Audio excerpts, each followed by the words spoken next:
Hello everyone, इस video के अंदर हम एक केवीएल का न्यूमेरिकल करने वाले हैं जिसके अंदर हमें एक सर्किट गिवन है और इस सर्किट की हर एक ब्रांच के अंदर हमें करंट की वैल्यू कैलकुलेट करनी है। तो देखो इसके अंदर केवीएल कैसे अप्लाई करेंगे, तो इसके अंदर हमें दो सेल गिवन है और दोनों का ईएमएफ है 12 वोल्ट और 6 वोल्ट। ठीक है, बाकी इसके अंदर रजिस्टर लगे हुए हैं। तो देखो इसके अंदर केवीएल अप्लाई करेंगे तो यहाँ पे आपके पास ये सेल का पॉजिटिव टर्मिनल होगा, ये नेगेटिव होगा, इस सेल का ये पॉजिटिव होगा और ये नेगेटिव होगा। और हमें पता है पॉजिटिव टर्मिनल से करंट निकलने वाला है, तो हम मान लेते हैं कि यहाँ से करंट कितना निकल रहा है पॉजिटिव से I1। ठीक है, और यहाँ से करंट कितना निकल रहा है, वो निकल रहा है I2। क्लियर है। अगर आप देखोगे तो इस रजिस्टर में करंट एंटर करेगा तो ये पॉजिटिव और ये नेगेटिव की पॉजिटिव में एंटर करेगा, नेगेटिव से लीव करेगा, तो यहाँ पे करंट कितना निकलेगा I1, यानी यहाँ पे करंट कितना आ जाएगा I1 आ जाएगा। सेम अगर आप देखोगे तो ये पॉजिटिव और ये नेगेटिव और यहाँ पे करंट कितना आ जाएगा I2। इस जंक्शन बी पे I1 और I2 एंटर कर रहे हैं तो यहाँ पे करंट कितना आएगा I3, और I3 की वैल्यू क्या होने वाली है I1 प्लस I2। कि अगर आप इस बी पॉइंट पे KCL अप्लाई करते हो, इस जंक्शन पे KCL अप्लाई करते हो तो I3 किसके बराबर आएगा I1 प्लस I2 के। क्लियर।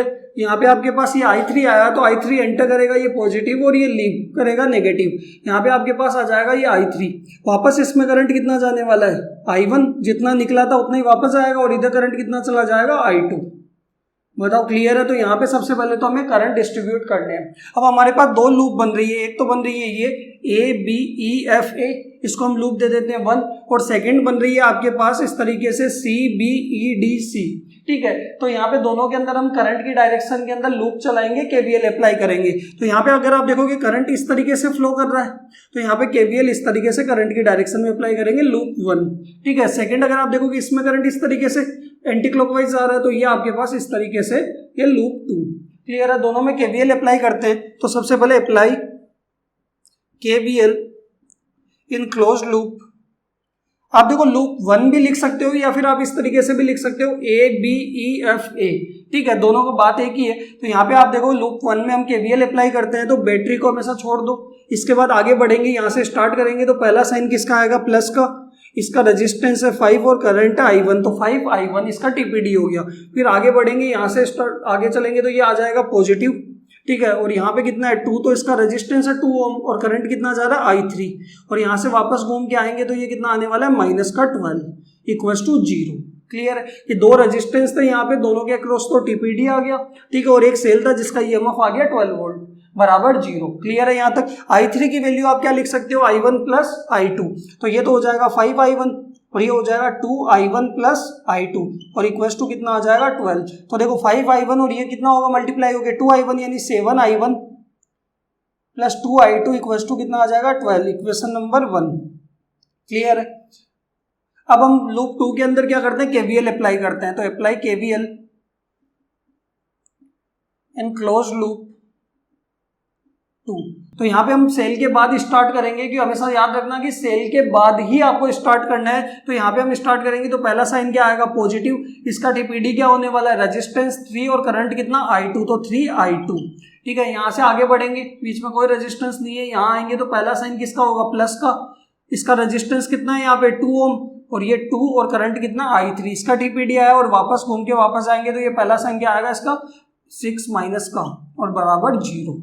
क्लियर है। यहाँ तक अगर मैं यहाँ पे I3 की वैल्यू पुट करूंगा तो ये कितना आ जाएगा 2I1 प्लस I2 और ये बराबर कितना हो जाएगा 6। तो देखो 3I2 और ये आपके पास 2I2 तो कितना आएगा 5I2 आ जाएगा, और ये कितना लिख सकते हैं 2I1 बराबर कितना 6। ये इक्वेशन नंबर 2।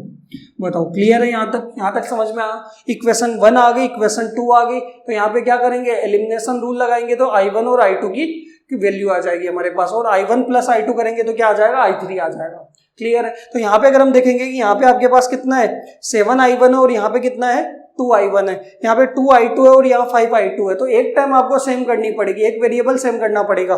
तो यहाँ पे अगर आप इसको देखो, इसको 2 से मल्टीप्लाई कर लो, ठीक है, और इसको किससे मल्टीप्लाई कर लो 7 से मल्टीप्लाई कर लो, या फिर क्या करते हैं इसको 5 से मल्टीप्लाई कर लेते हैं और इसको 2 से मल्टीप्लाई करते थे। तो यहाँ पे 10I2 हो जाएगा, यहाँ पे कितना हो जाएगा 10I2 हो जाएगा। तो यहाँ पे हम करते क्या है कि इक्वेशन 1 को तो मल्टीप्लाई कर लेते हैं किससे 5 से, तो I2 कैंसिल कर देंगे और यहाँ पे माइनस करेंगे इक्वेशन 2 और कितने से मल्टीप्लाई करके 2 से। क्लियर है यहाँ तक। तो देखो इक्वेशन 1 को 5 से मल्टीप्लाई करेंगे तो ये आएगा 35I1 प्लस का 10I2 इक्वल्स टू आपके पास 12 इंटू 5 कितना हो जाएगा 60, और इक्वेशन 2 को किससे मल्टीप्लाई करना है 2 से, तो ये आ जाएगा 4i1 plus 10i2 equals to 12, और करना क्या है माइनस। क्लियर है, तो ये तो आपका क्या हो गया कैंसिल हो गया, ये आएगा 31i1 इक्वल्स टू आपके पास कितना हो जाएगा, ये हो जाएगा 48। तो यहाँ से i1 की वैल्यू कितनी आ जाएगी 48/31 एम्पियर, i1 आ गया। तो देखो i1 की वैल्यू आ गई 48/31 एम्पियर। अब हम i1 की वैल्यू कहाँ पुट करते हैं, इक्वेशन 1 या 2 में से किसी में भी पुट कर देते हैं, तो किसकी वैल्यू आ जाएगी i2 की। तो हम क्या करते हैं i1 की वैल्यू इक्वेशन 2 में पुट कर देते हैं, क्योंकि उसमें इजीली सोल्व हो जाएगा। तो put value of i1 in equation 2। तो यहां से अगर आप देखोगे तो 2 इंटू i1 कितना है 48/31 प्लस 5i2 इक्वल्स टू कितना है 6। तो 5i2 इक्वल्स टू आप क्या लिखोगे 6 माइनस ये हो जाएगा आपके पास 96/31। क्लियर है, तो यहाँ पे 5i2 इक्वल्स टू 31 क्या ले लेते हैं एलसीएम, तो ये तो आपके पास आ जाएगा 6 इंटू 31 माइनस 96। ठीक है, इसको सोल्व करेंगे तो हमारे पास आएगा ये 186 माइनस 96 अपॉन में 31। क्लियर है, तो यहाँ पे 5i2 की वैल्यू आपके पास आ जाएगी, वो आ जाएगी अगर 90 कम करेंगे 96 और ये 6 यानी 90/31, और ये 5 से कैंसिल हो रहा होगा कितना ये 1 और ये 18। क्लियर है, तो i2 की वैल्यू कितनी आ रही है 18/31 एम्पियर। हमें i1 पता लग गया, i2 पता लग गया, दोनों को ऐड करेंगे तो किसकी वैल्यू आ जाएगी i3 की वैल्यू आ जाएगी।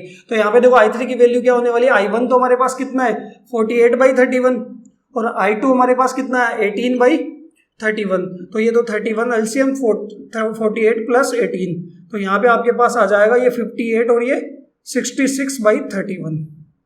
ये किसकी वैल्यू आ गई i3 की, बताओ। क्लियर है, तो जब भी इस तरीके के क्वेश्चन आपको गिवन हो तो आप क्या करो सबसे पहले करंट डिस्ट्रीब्यूट करो, ठीक है, फिर आप क्या करो अलग अलग लूप्स के अंदर केवीएल अप्लाई करो और फिर एलिमिनेशन रूल से आपके पास करंट की वैल्यू आ जाएगी। क्लियर है यहाँ तक।